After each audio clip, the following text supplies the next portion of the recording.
Senator Paul Fogarty, representing Burrillville, Gloucester, and North Smithfield, F-O-G-A-R-T-Y. Chairwoman Carney, Director Coit, Mr. Agawam. My constituents and I have been through this process for a year and a half now. And here we are again at another packed hearing with concerned residents because we don't want this power plant here. It's not the right location, and just as importantly, Burrillville has already done its fair share when it comes to Rhode Island's energy supply. We have raised many concerns throughout this process, and far too many questions remain unanswered. This process has pitted neighboring towns against each other as the water supply has changed 5 times. The valid health concerns and quality of life concerns of the residents here must not go ignored.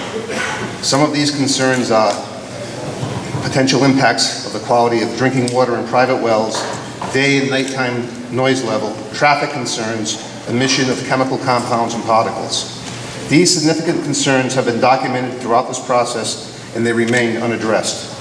The Invenergy proposal has not been like any other proposal in Rhode Island. In this case, a giant out-of-state for-profit driven company came into our community and said, we're going to locate in Burrillville. They didn't look at any alternative sites.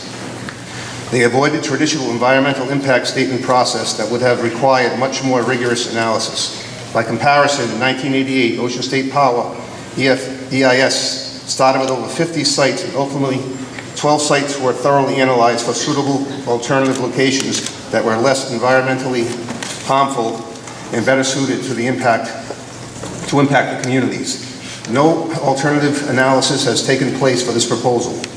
I recognize that Rhode Island needs additional sources of energy. I do not oppose a new power plant, but I vehemently oppose the siting of this plant in Burrillville.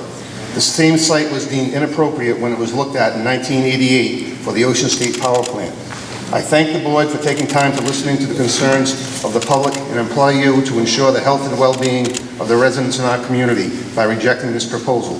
For the past year and a half, we've heard the same stories, whether you are for this proposal or against it. They remain the same, except Invenergy.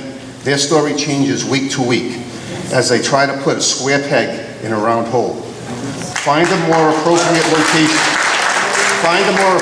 location for our community. Will not mortgage our future to out-of-state energy conglomerate who cares not a lick about the people of our town, but its only concern is their bottom line.